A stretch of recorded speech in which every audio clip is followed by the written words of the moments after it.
En este video, vamos a explorar la evolución de las computadoras durante los últimos 80 años. Comenzaremos con las enormes computadoras mainframe, pasaremos a las primeras computadoras personales y sistemas de videojuegos, atravesaremos el cambio de milenio y entraremos en la era de los teléfonos inteligentes, dispositivos que se llevan puestos y tarjetas gráficas. Y finalmente, terminaremos en el surgimiento de la inteligencia artificial y el futuro de la computación. En esencia, este video explorará cómo, en el transcurso de unas pocas décadas, pasamos de mainframes del tamaño de una habitación, computadoras que pesaban tanto como un elefante, costaban millones de dólares y se usaban para calcular trayectorias de cohetes para la NASA y las misiones Apolo, hasta llegar a los teléfonos inteligentes que son una fracción del tamaño, costo y peso, tienen alrededor de 16 millones de veces más poder computacional y se usan para una variedad de actividades, ninguna de las cuales es calcular trayectorias de cohetes. Para hacer este video, construimos modelos 3D precisos de más de 60 computadoras, sistemas de videojuegos, teléfonos inteligentes y circuitos integrados diferentes. De hecho, compramos y desarmamos físicamente varios de estos equipos y dispositivos. Luego, desoldamos todos los chips de la tarjeta madre, tomamos cientos de fotos y construimos modelos 3D precisos de los componentes internos. Pero para que quede claro, no solo vamos a enumerar las diferentes computadoras y dispositivos y mostrarte los modelos 3D junto con sus especificaciones, sino que nos vamos a enfocar en la evolución subyacente de la ciencia y la ingeniería que permitió dispositivos más pequeños y rápidos año tras año. Esencialmente, respondiendo por qué y cómo las computadoras evolucionaron de la manera en que lo han hecho. Tenemos 80 años de computadoras, tecnología, ciencia e ingeniería por cubrir. Así que, vamos a entrar de lleno.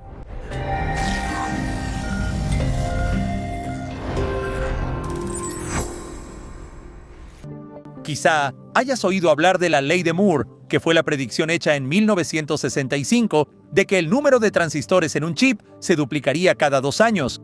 Por lo tanto, podrías pensar que la evolución de las computadoras fue simplemente el progreso hacia transistores cada vez más pequeños, empezando con unos pocos miles de transistores en un microchip y avanzando hasta llegar a decenas de miles de millones de transistores en un microchip.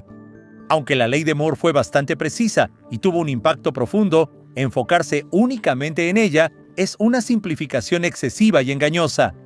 Por ejemplo, el Super Nintendo Entertainment System y el Nintendo Switch se lanzaron con 26 años de diferencia, y en ese lapso de tiempo, la cantidad de transistores dentro de estas dos consolas de videojuegos aumentó 80,000 veces. Sin embargo, cuando se trata de potencia de procesamiento, el Nintendo Switch es aproximadamente 1.4 millones de veces más potente computacionalmente.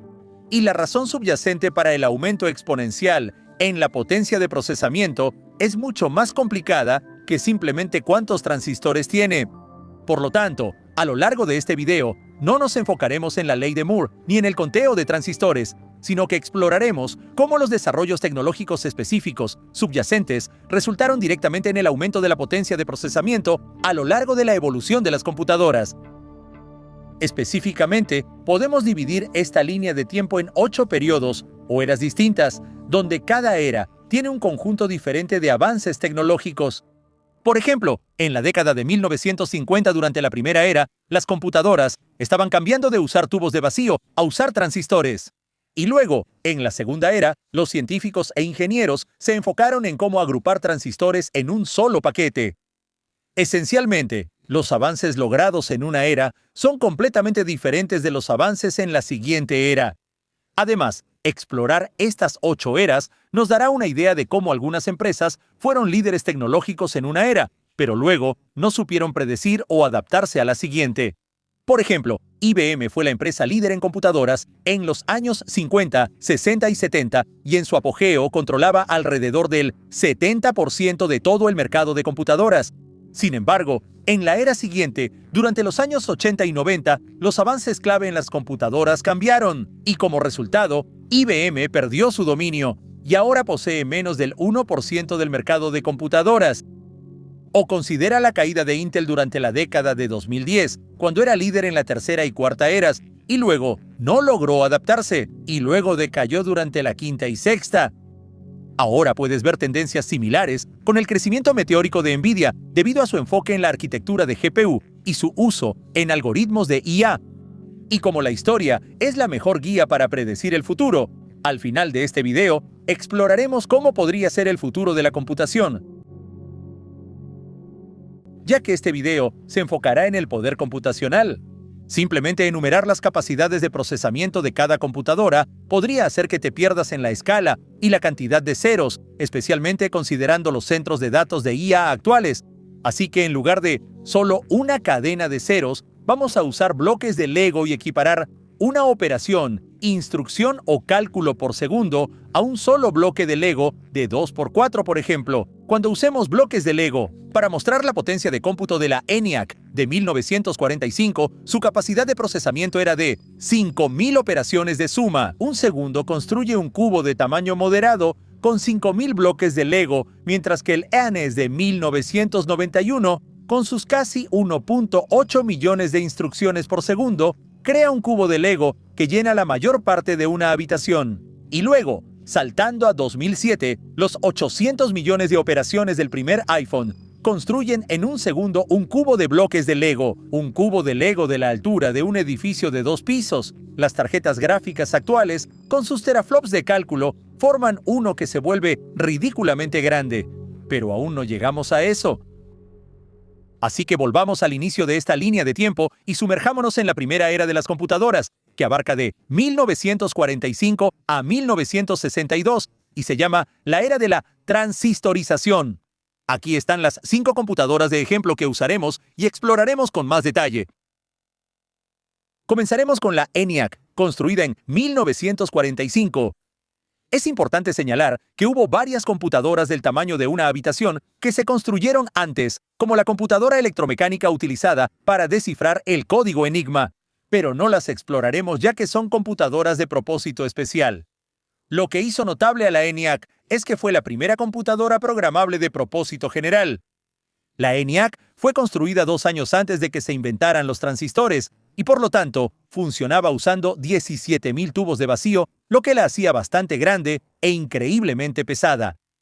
El siguiente ejemplo de computadora es la UNIVAC 1, que fue construida 6 años después y aún utilizaba tubos de vacío. Entonces la pregunta es, 4 años después de la invención del transistor, ¿por qué esta computadora todavía está llena de miles de tubos de vacío? Bueno, el problema era que los primeros diseños de transistores eran muy poco confiables, sensibles a picos de voltaje y propensos a fallas aleatorias. Los tubos de vacío, por otro lado, se habían inventado casi 50 años antes y eran considerablemente más confiables, y si uno se rompía, entonces el interior se volvía empañado o el vidrio se agrietaba visiblemente, lo que lo hacía fácil de identificar. En cambio, los transistores dañados eran mucho más difíciles de encontrar. Y cuando tienes una computadora con casi 20.000 tubos de vacío, cambiarlos por transistores poco confiables y muy sensibles que, cuando se rompían, eran un dolor de cabeza de encontrar, no era lo ideal. Por lo tanto, durante la era de la transistorización, los principales avances tecnológicos se enfocaron en construir transistores confiables. Para lograr esto, los científicos e ingenieros primero cambiaron de usar transistores de germanio a transistores basados en silicio, y en segundo lugar, el diseño físico evolucionó de transistores de contacto puntual a transistores de unión empaquetados individualmente. A finales de los años 50, la RCA 501, la NEAC 2203 y la serie IBM 7000, como la 7090, fueron algunas de las primeras computadoras comerciales disponibles al público que usaron transistores y se anunciaron como computadoras transistorizadas. A lo largo de los siguientes años, los transistores evolucionaron de estructuras relativamente delicadas a transistores planos y más confiables. Luego, en 1959, se inventó el MOSFET, que es una familia de diferentes tipos de transistores. Después, en 1963, se inventó el circuito CMOS, que está construido a partir de 2 tipos diferentes de MOSFETs, y para mediados de los años 80, se convirtió en el tipo y la disposición fundamental de transistores utilizados en todas las computadoras, incluso hasta el día de hoy. Mientras que el diseño del transistor ha seguido evolucionando. Decidimos que la primera era de las computadoras terminara en 1962 con la última computadora que utilizó tubos de vacío. Es importante señalar brevemente que, aunque nos estamos enfocando en las computadoras y la potencia de procesamiento, la memoria de las computadoras también ha tenido su propia línea evolutiva.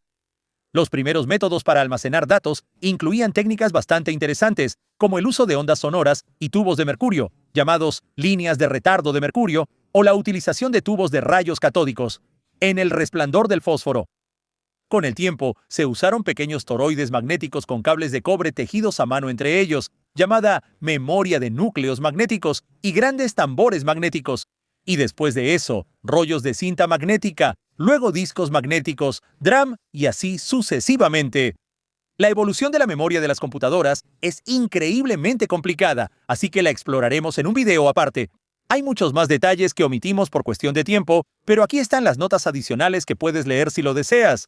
Así que pasemos a la segunda era, que abarca de 1964 a 1977, a la que hemos llamado empaquetado de transistores. Aquí están los ejemplos de computadoras que usaremos para demostrar cómo las computadoras evolucionaron de mainframes del tamaño de una habitación a mini computadoras del tamaño de un refrigerador, y luego a computadoras personales de escritorio que se llamaban microcomputadoras. Es curioso considerar estas computadoras bastante grandes como mini y micro, especialmente cuando las comparamos con los teléfonos inteligentes y relojes inteligentes de hoy en día.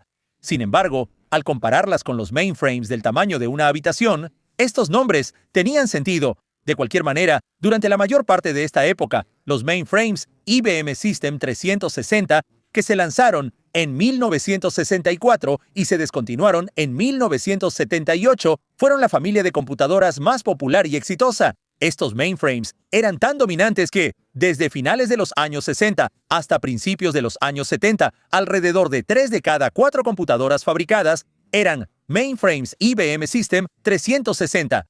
Estas computadoras fueron revolucionarias por muchas razones, pero un concepto clave que establecieron fue que toda la familia de mainframes 360 utilizaba una arquitectura de computadora estandarizada, lo que permitía que el mismo software funcionara en cualquier modelo. Esencialmente, el IBM System 360 sentó las bases para la compatibilidad de dispositivos y software, así como la expectativa de que los clientes compraran y actualizaran a modelos más nuevos cada pocos años con una interrupción mínima.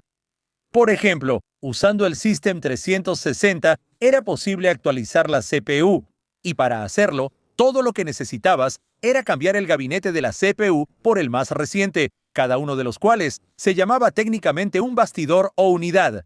Alternativamente, si querías aumentar la capacidad de memoria de la computadora de 256 kilobytes a 512 kilobytes, lo cual es como agregar módulos de DRAM a una computadora de escritorio, simplemente necesitabas instalar gabinetes adicionales que contenían arreglos de memoria de núcleo magnético. Debido al impacto del System 360 en la industria de las computadoras, se le considera el modelo T de las computadoras, y como resultado de su éxito, IBM tuvo un monopolio sobre el mercado de las computadoras. Con el tiempo lanzó un total de 14 modelos de producción estándar y vendiendo más de 33,000 mainframes, siendo los más baratos de más de $1 millón. Una pregunta que podrías tener es, considerando que estas computadoras fueron construidas usando transistores del tamaño de una semilla de sésamo, que son pequeños en comparación con los tubos de vacío. Entonces, ¿por qué estas computadoras seguían siendo tan grandes, ocupando el espacio de una habitación? Para responder a esto, exploremos el sistema IBM 360. El modelo 75, que costaba alrededor de $36 millones, podía ejecutar 1 millón de instrucciones por segundo, y fue utilizado por la NASA para calcular las trayectorias de los cohetes durante las misiones Apolo. Comencemos con un recorrido rápido por esta computadora y empecemos por el panel de control del sistema. El panel de control, con sus cientos de interruptores, perillas y luces, se utilizaba para operar la computadora, leer los datos en los registros, depurar rápidamente y muchas otras cosas. Adjunto al panel de control está la CPU, junto con la memoria de la CPU. Cada gabinete de memoria puede contener 256 kilobytes de memoria de núcleo magnético, con un tiempo de acceso increíblemente rápido de 0.75 microsegundos. Si necesitabas más memoria, instalabas gabinetes de memoria adicionales para la CPU, cada uno con 2 megabytes y un tiempo de acceso de 8 microsegundos. Para el almacenamiento de datos a largo plazo, esta computadora usaba gabinetes que contenían carretes de cinta, cada carrete con 45 megabytes y usando 2.400 pies de cinta magnética. Alternativamente, para tiempos de acceso más rápidos, podías guardar datos en grandes placas magnéticas o en tambores magnéticos aún más grandes. Para cargar un programa en la computadora, tenías que escribirlo en miles de tarjetas perforadas y luego cargarlas a través del lector de tarjetas perforadas, que podía procesar entre 200 y 1.000 tarjetas por minuto. También había una impresora, un teclado y una pantalla de tubo de rayos catódicos. Todos estos módulos estaban conectados usando miles de cables que corrían por el piso elevado. No tenemos tiempo para revisar el funcionamiento interno de cada uno de estos gabinetes, pero echemos un vistazo a la CPU para ver cómo funciona y por qué es tan grande. Dentro de este gabinete encontramos filas y filas de tarjetas de circuito. Al examinar una de ellas, podemos ver alrededor de 2 docenas de componentes metálicos cuadrados conocidos como SLT o tecnología de lógica sólida. Dentro de cada paquete SLT encontramos varios transistores individuales del tamaño de una semilla de sésamo, junto con diodos y resistencias, todos conectados en un sustrato de cerámica. Este paquete se construyó primero imprimiendo pistas conductoras y resistencias sobre la cerámica y luego montando un conjunto separado de transistores y diodos discretos encima. Estos componentes están protegidos por una cubierta de metal y el paquete SLT tiene pines de montaje pasantes que sobresalen por la parte inferior para montarlo en una tarjeta de circuito impreso. Uno de estos componentes SLT, por ejemplo, es una compuerta lógica AND, otro es una compuerta OR, y aquí hay un conjunto de inversores. También están montados en la tarjeta capacitores, inductores y otros componentes eléctricos. Al conectar todos los paquetes SLT y otros componentes, esta tarjeta, por ejemplo, podía sumar 2 números binarios. Las CPU son increíblemente complicadas, con muchas secciones diferentes, y por lo tanto, para construir una CPU completa, se necesitaba todo un conjunto de gabinetes llenos de tarjetas de circuito, cada una cubierta con componentes SLT. Por lo tanto, para construir una computadora central funcional, se necesitaba una sala llena de gabinetes repletos de hardware de computadora. Así que, dejemos atrás las computadoras centrales. Quizá estés familiarizado con las primeras computadoras de escritorio y los microchips que se ven así. Dentro de este microchip hay un circuito integrado, o CI. Entonces, ¿dónde encaja el CI en esta línea de tiempo? Bueno, podrías pensar que los paquetes SLT, que contienen solo unos pocos transistores cada uno, eran un precursor de los circuitos integrados. Sin embargo, el primer circuito integrado en realidad fue inventado en 1958, que es 6 años antes de que se lanzaran la primera computadora Central System 360 y los paquetes SLT. Por lo tanto, los circuitos integrados eran un método alternativo para fabricar y empaquetar transistores y se desarrollaron en paralelo a los paquetes SLT. Así que hablemos de los circuitos integrados, o CI. Para empezar, se llaman circuitos integrados porque varios transistores, resistencias, capacitores y diodos se construyen simultáneamente usando un conjunto complejo de pasos de fabricación y luego se conectan entre sí usando capas de cables. A pesar de que los CI parecen relativamente planos, en realidad son estructuras complejas de varias capas y tridimensionales. En contraste, los transistores discretos tienen solo un transistor en un encapsulado o se encuentran como varios separados en un SLT. En los primeros días de los circuitos integrados, entre 1958 y 1965, los científicos e ingenieros solo pudieron combinar unos pocos transistores en un CI para poder construir las compuertas lógicas básicas. Estos chips tenían como máximo 10 transistores junto con algunos otros componentes y se clasificaban como integración a pequeña escala, o SSI. Eran más pequeños y ligeros que los paquetes cuadrados SLT, pero también increíblemente caros, costando inicialmente más de $10,000 cada uno. Por lo tanto, los primeros circuitos integrados solo se usaban en aplicaciones especializadas como la computadora de guía del Apolo. Para mediados y finales de los años 60, gracias a importantes mejoras en las técnicas de fabricación, los circuitos integrados habían avanzado. La integración a mediana escala, o MSI, que consistía en combinar o integrar de 10 a 500 transistores en un solo sustrato de silicio, y empezaron a ser más accesibles y a incorporarse en computadoras comerciales. Un ejemplo de computadora que usaba una combinación de circuitos SSI y MSI fue la exitosa minicomputadora PDP-8 de DC, que podía realizar 385.000 instrucciones por segundo y amplió enormemente el acceso a las computadoras gracias a su tamaño más pequeño y un precio semi-razonable.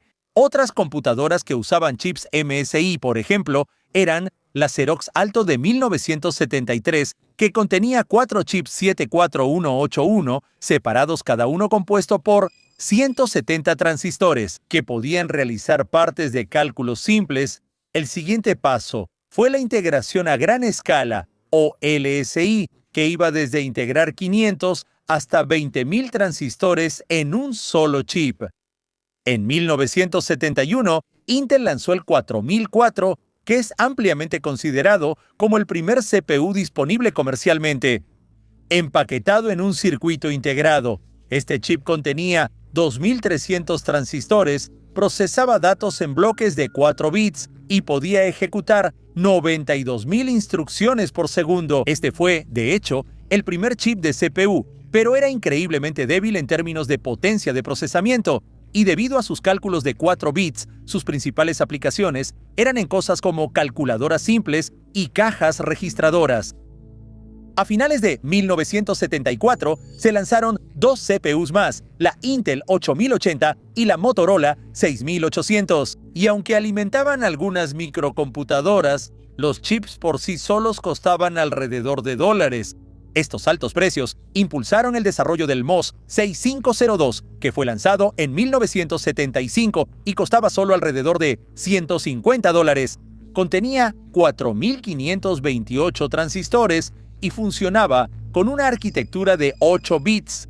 Debido a la asequibilidad de este chip y su potencia de procesamiento decente, con 440.000 instrucciones por segundo, inició la era de las computadoras personales, con el lanzamiento en 1977 de la Trinidad de las computadoras personales, compuesta por la Apple II, la Commodore PET y la TRS-82, de las cuales usaban el MOS 6502. La arquitectura y el bajo costo del 6502 fueron tan impactantes que se utilizó en docenas de computadoras y dispositivos, incluyendo el Atari, el NES y muchos otros. Pasemos al siguiente paso en los circuitos, con más mejoras en la fabricación. Los circuitos integrados a muy gran escala, o VLSI, se lanzaron chips que contenían 20.000 o más transistores.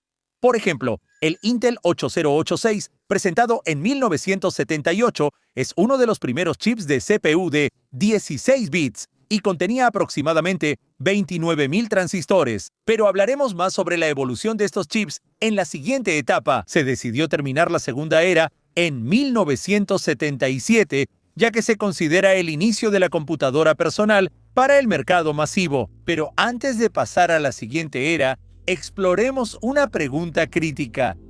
Si IBM tenía el monopolio de las computadoras mainframe durante las décadas de 1960 y 1970, ¿por qué no se mantuvo en la cima y lideró el desarrollo de los circuitos integrados?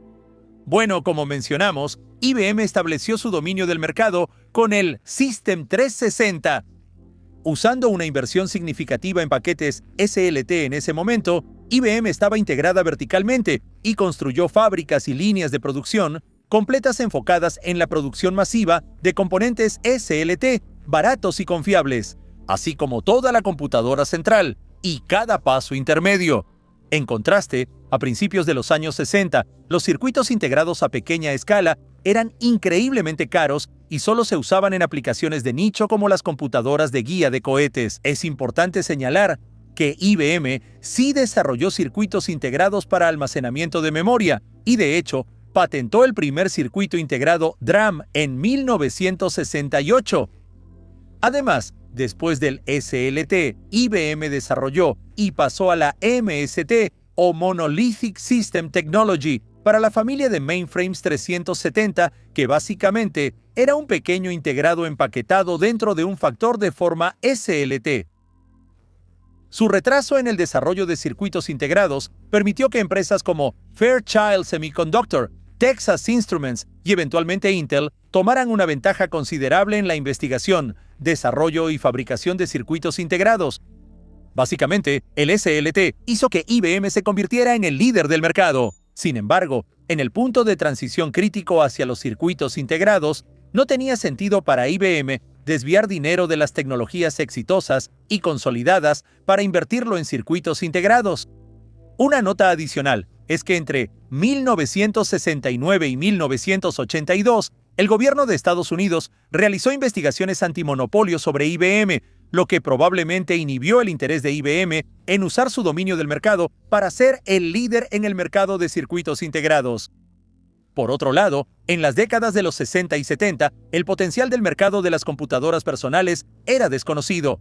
Muchos expertos estaban familiarizados con los grandes y costosos mainframes y minicomputadoras que se usaban en empresas y universidades, y por eso no podían prever que las computadoras se reducirían al tamaño de una computadora de escritorio, o el papel que la computadora personal tendría en los hogares particulares. De hecho, en 1977, el director general de DEC afirmó que no había ninguna razón para que una persona tuviera una computadora en su casa. Además, a pesar del exitoso lanzamiento de muchas computadoras personales populares a finales de los 70 y principios de los 80, no fue sino hasta 1984 que el mercado de las computadoras personales superó al de los mainframes en términos de ingresos. Hay dos lecciones que debemos aprender. Primero, es imposible saber con certeza qué tecnología será la líder de una etapa a la siguiente. Y segundo, aunque pueda parecer que la computadora personal reemplazó al mercado de las mainframes, es más preciso decir que el mercado de las computadoras personales simplemente tenía un mayor potencial de crecimiento en los años siguientes. En contraste, la expansión del mercado de las mainframes fue en los años 60 y 70, se estancó en los 80 y después de eso disminuyó, que una tendencia similar se puede observar hoy en día. La demanda de centros de datos de IA está creciendo rápidamente, pero esto no significa que los centros de datos de IA estén reemplazando las ventas de computadoras de escritorio, computadoras portátiles y teléfonos inteligentes, sino que el mercado de estos dispositivos simplemente ya está maduro y por eso no está creciendo tanto. Hay muchos más detalles sobre la segunda era de la evolución de las computadoras, y aquí hay notas adicionales que puedes leer si lo deseas, como: ahora que hemos terminado con la tercera era, que abarca de 1975 al 2000. Puedes pensar que la tercera era trata sobre las computadoras personales, pero como nos estamos enfocando en los cambios tecnológicos y en lo que impulsó el aumento en la potencia de procesamiento, la tercera era trata sobre el aumento de la frecuencia del reloj de la CPU, y la hemos llamado la carrera por la frecuencia. En esta era, veremos cómo las computadoras pasan de una frecuencia de reloj de 1 MHz a 1 GHz, lo que resulta en un aumento de velocidad de al menos 1000 veces más potencia de procesamiento. Pero antes de llegar a eso, queremos mencionar que hacer estos videos es increíblemente complejo. Y aunque usamos algunas imágenes históricas, tratamos de llenar este video con tantos modelos tridimensionales intrincados y detalles como fuera posible. Específicamente, cada modelo tridimensional con sus componentes interiores toma cientos de horas para construirse en Blender y por lo tanto, todos estos modelos han tomado más de 3000 horas en construirse y nos encanta tener la oportunidad de ofrecer este video de forma gratuita. Y aunque sí recibimos algo de dinero de nuestro patrocinador Brilliant y de los anuncios de YouTube, nos ayudaría muchísimo. Si pudieras apoyarnos en Patreon, el principal beneficio es que incluimos los nombres de cada colaborador al final de cada video. También estamos trabajando en videos exclusivos, detrás de cámaras y considerando otros beneficios adicionales. Además, si disfrutaste este video, por favor tómate un momento para dejar un comentario o pregunta aquí abajo y haremos nuestro mejor esfuerzo para responder. Asegúrate de suscribirte al canal si aún no lo has hecho, dale like a este video y, lo más importante, compártelo con un amigo, familiar o colega. Todas estas cosas nos ayudan a crear más videos y te agradecemos por tu tiempo. Finalmente, como puedes notar, estamos cerca del final de este video. La evolución de las computadoras es increíblemente compleja, así que planeamos dividir este video en 4 episodios. Este es el primer episodio y cubre el periodo de 1945 a 1977. encompassing the first two ages. The second episode will explore the third and fourth ages, spanning from 1975 to 2011, and called the frequency race and multi-core CPUs. The third episode will cover the fifth age, with FinFETs, smartphones, and System-on-a-Chip or SoCs. And then the sixth age will be on graphics cards. And then the final episode will explore Age 7 and AI processors, or tensor processing units, and their use in AI algorithms. And then in the eighth age, we'll explore what the future of computers will look like. Once we've released all these episodes, we'll combine them into a feature-length movie about the evolution of computers. Stay tuned for the next episode, which, to be honest, will probably take at least 3 or 4 months to make, as we're a small team. But we hope it'll be worth the wait. Until then, we're thankful to all our Patreon and YouTube membership sponsors for supporting our videos. If you want to support our work financially, you can find the links in the description below. This is Branch Education, and we create 3D animations that dive deeply into the technology that drives our modern world. Watch another Branch video by clicking one of these cards, or click here to subscribe. Thanks for watching to the end.